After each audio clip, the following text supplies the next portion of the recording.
हम सेवा को कैसे डिफाइन कर सकते हैं? तो सेवा का मतलब होता है सेवा मीन्स टू सर्व, है ना। तो हमारी जो जीवात्मा है, आत्मा का एक कर्तव्य है हमेशा ही सेवा करना। आत्मा जो है जीवात्मा, उसका मेन मकसद था, क्योंकि जैसे मेरे शरीर में ये हाथ है, अब इस हाथ का क्या कर्तव्य है? इस हाथ का कर्तव्य है इस शरीर की सेवा करना। अगर मैं इस हाथ को यहाँ से कट करके निकाल दूं तो ये गिर जाएगा, डिकी हो जाएगा, पूरा गंदा हो जाएगा, सड़ जाएगा, और मैं हैंडीकैप्ड होकर पूरा जीवन जीऊंगा।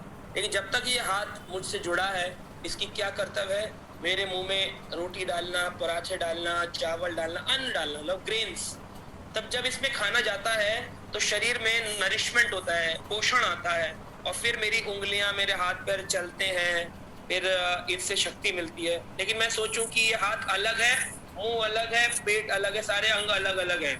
तो एक बार ऐसे ही हुआ था, एक व्यक्ति के शरीर के सारे अंगों ने स्ट्राइक कर दी।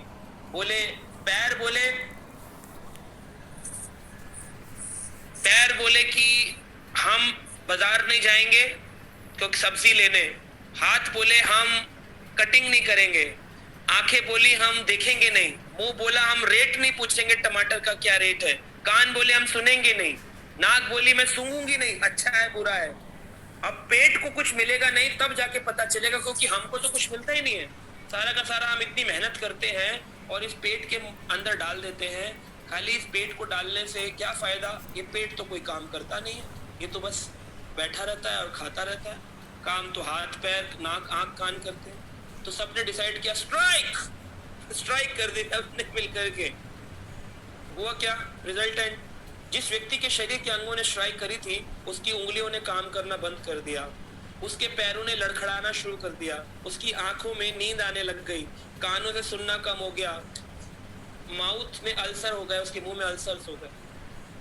तब उसने दिखाया, डॉक्टर को बोला डॉक्टर मैं क्या करूं? कह रहे आपने क्या खाया नहीं है बहुत दिन से? कह रहे हाँ, मेरे शरीर के अंगों ने स्ट्राइक कर दी। कह रहे कुछ भी करो, जैसे तैसे, अगर आपको शरीर में शक्ति चाहिए तो पेट में कुछ डालना पड़ेगा। तो ब्रेन जो था उसने पूरे शरीर को समझाया। ब्राह्मण होता है ना, brain, head of the society, उसने समझाया, ज्ञानवान गुरु ने, कि अरे भाई तुम लोग ये गलती मत करो, तुम्हारी शक्ति डिपेंड करती है पेट के ऊपर। पेट में कुछ डालोगे तो शरीर में शक्ति आएगी, तुम भी शक्ति जब पाओगे। और वैसे ही हाथों ने फिर फटाफट सब्जी बनाई, ग्लूकोन डी के ग्लास में डाला, और जैसे ही मुंह के अंदर डाला, पेट में गया, दोबारा शक्ति का संचार हो गया।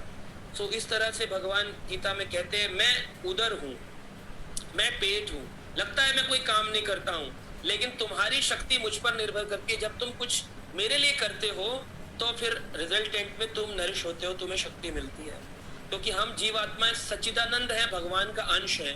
भगवान ने गीता में कहा, मामेव अंशः जीवलोके जीवभूत सनातन, मेरे ही अंश हैं जो कि संसार में है। सनातन आत्मा, सनातन मैं, हम दोनों का बहुत पुराना संबंध है। लेकिन हमने जब से ये शरीर पाया है, हम भूल गए हैं कि हम भगवान के अंश हैं। तो हम सेवा का भाव तो है, क्योंकि नेचर है आत्मा का सेवा करना। तो कभी हम फैमिली की सेवा करते हैं, कभी हम सोसाइटी की सेवा करते हैं, कभी हम राष्ट्र की सेवा करते हैं, कभी हम ऑर्गेनाइजेशन की सेवा करते हैं, कंपनी की सेवा करते हैं, इंस्टीट्यूट की सेवा करते हैं। और जब सारी सेवाओं से रिटायर हो जाते हैं, कोई हमारा नहीं रहता, हम अकेले रहते हैं, तो फिर हम पशुओं की सेवा करते हैं, डॉग्स रखते हैं, कैट्स रखते हैं अपने घर में, कुत्ते बिल्ली की सेवा करते हैं। लेकिन भगवान कहते हैं सेवा करनी है सबको, तो एज अ केयर टेकर करो, लेकिन सबसे मुख्य मेरी सेवा करो। तो कृष्ण की सेवा करना ही सेवा कहलाता है। तो वो सेवा करने के कई तरीके हैं, तन, मन और धन। तन से सेवा कर सकते हैं, मन से कर सकते हैं, धन से कर सकते हैं। धन से सेवा कर सकते हैं, जैसे अभी हमारे द्वारका में मंदिर का निर्माण हो रहा है, और उसमें सब लोग एक एक ईंट अपने अपने नाम से, अपनी फैमिली के नाम से लगा रहे हैं। तो एक ब्रिक जो है वो 6,000 रुपए की एक ब्रिक है, उससे शाश्वत काल के लिए उस व्यक्ति की फैमिली में उसके पेरेंट्स का, उसके बच्चों का, उसका नाम लिखा जाएगा। तो इस सेवा को कहते हैं धन की सेवा करना भगवान को। अब भगवान ने इतना कुछ दिया, उसके चरणों में क्या एक ईंट नहीं लगवा सकते हैं उन मंदिर बनाने में? भगवान का घर, सब अपना घर बनाते हैं, क्या उनका घर नहीं बना सकते? तो इस तरह से ये सेवा है। अगर जो कोई भी ये सेवा करना चाहते हैं तो वो ग्रुप में हमसे प्रश्न पूछ सकते हैं, कि किस नंबर पे, किस अकाउंट नंबर में ट्रांसफर करना है। They can personally also ask me how to donate. दूसरी होती है तन की सेवा, कि शरीर से भगवान की सेवा करें। वो शरीर से सेवा करने का तरीका है, घर में एक ऑल्टर बनाएं, भगवान को कुकिंग करके भोग लगाएं, भगवान का मंदिर साफ करें, उनको दिन में अगरबत्ती करें, दिया करें। ये तन की सेवा है। और मन की सेवा है कि भगवान का मन में स्मरण करना, और मन में स्मरण करने का तरीका है उनके शास्त्र पढ़ना और उनका जाप करना। हरे कृष्ण मंत्र का जब जाप करते हैं तो फिर उनका जो है ना मन जो है वो शांत हो जाता है। हाँ, बीना भट्ट माता जी, मुझे मालूम है आपने तो सेवा कर दिया है, निर्माण की सेवा में आपने दान दिया है। बहुत बहुत धन्यवाद माता जी आपका। और आप इस कार्य को निरंतर भी कर सकते हैं, ये नहीं कि जीवन में एक ही बार करना है।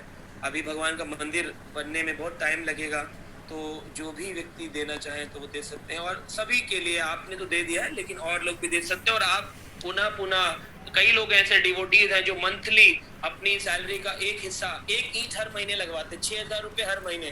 बोले हम इतना कमाते हैं, भगवान कितना सब इधर उधर चला जाता है, तो क्या ठाकुर जी हम तुम्हें नहीं दे सकते? कुछ लोग 3 महीने में एक बार देते हैं, कुछ लोग 6 महीने में, कुछ लोग साल में एक बार, कुछ लोग हर महीने देते हैं। तो सबकी अपनी अपनी भावना है। पर शास्त्र कहते हैं कि हमको अपनी जो भी अर्निंग्स हैं, जो भी हमारा जीवन है, उसका 10% हमें भगवान की सेवाओं में लगाना चाहिए। ठीक है, तो एक Hare Krishna. If you like this video, please subscribe to our channel and do not forget to hit the bell icon.